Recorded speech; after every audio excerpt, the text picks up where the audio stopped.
Sebagai penggiat anti korupsi, tak sekali dua kali Jusman diteror. Namun hal tersebut tidak menyurutkan tekadnya untuk tetap konsisten mengungkap sejumlah kasus korupsi.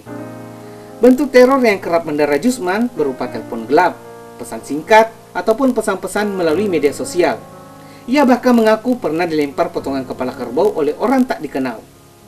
Beragam teror tak menyurutkan tekadnya untuk terus memerangi para koruptor di Sulawesi Selatan dan Barat. Selain membongkar kasus korupsi yang melibatkan kepala daerah, proyek di program-program pemerintah pusat pun tak luput dari pantauannya. Jusman Air mengatakan semua profesi pasti memiliki resiko. Teror dan ancaman adalah bentuk motivasi dirinya untuk tetap menyuarakan anti korupsi di Sulawesi Selatan. Tidak sedikit dukungan dan doa diperoleh seorang Jusman Air. Bahkan mantan Ketua KPK Abraham Samad pun mengapresiasi upaya yang dilakukannya dalam menegakkan keadilan di Sulawesi Selatan. Jusman mengungkapkan beberapa undang-undang yang berkaitan dengan tindak pidana korupsi dan keterbukaan informasi publik yang selama ini tertutup untuk khalayak umum harus dibuka melalui media. Peran media menurutnya sangat penting dijadikan acuan untuk memantau perkembangan kasus korupsi, baik di tingkat penyidik sampai ke tingkat persidangan. Jusman juga mengungkapkan bahwa modus korupsi yang dilakukan oknum-oknum pejabat negara kerap beriringan dengan kebijakan seorang pimpinan dan kasus korupsi tersebut tidak berdiri tunggal.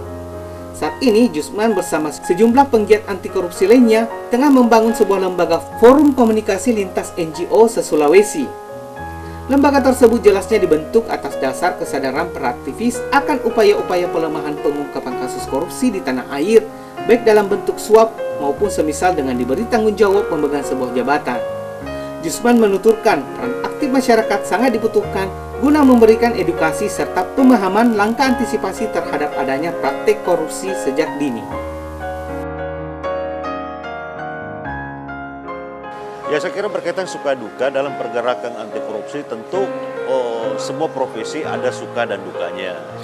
Hanya memang ada bobot dan klasifikasinya. Bagi kami di penggiat anti korupsi tentu ada banyak hal yang muncul. Ketika kita mengangkat kasus, yang pertama muncul itu adalah adanya upaya bujuk rayu. Ya, jebakan-jebakan. Kemudian ketiga, kalau kedua tadi itu dari jebakan-jebakan dan bujuk rayu itu atau iming-iming itu tidak mempan, maka mereka akan beralih ke upaya pengancaman. Macam-macam lah. Bukan hanya kami selaku aktivis yang diteror, bahkan sampai keluarga.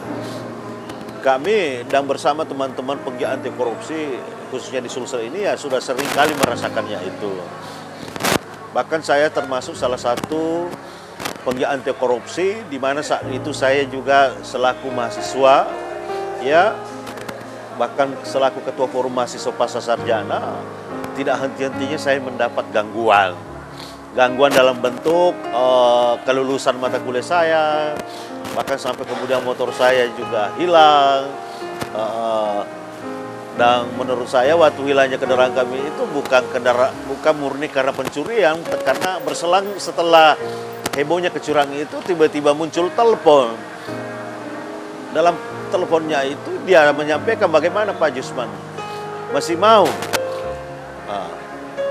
Kalau masih mau, barangkali mau lebih kapok lagi, ya saya hanya tersenyum. Kemudian saya sampaikan ke keluarga, anak-anak, ibu apa, bahwa ya inilah suka dukanya. Kemudian gangguan-gangguan yang lainnya, ya pernah juga saya baru tiba di salah satu tempat usaha kami. Tiba-tiba mobil kami dipecah semua kacanya, kaca. Kemudian pernah juga kami berada di salah satu daerah kabupaten. Saat itu kami diundang selaku narsum pemateri berkaitan gerakan anti korupsi. Ya, kami juga mengalami gangguan yang mungkin bisa dikategorikan lebih parah dari yang tadi. Karena mobil kami itu bukan hanya dipecahkan kacanya, tapi memang banyak empat semua hilang. Entah dibawa kemana, entah siapa yang mengambilnya. Tapi kami bisa menerimanya lah dengan ikhlas, dengan keyakinan kami saat itu adalah ini kan niat baik. Mungkin sejauh ini memang kami kurang sedekah juga. Yakin saja, ya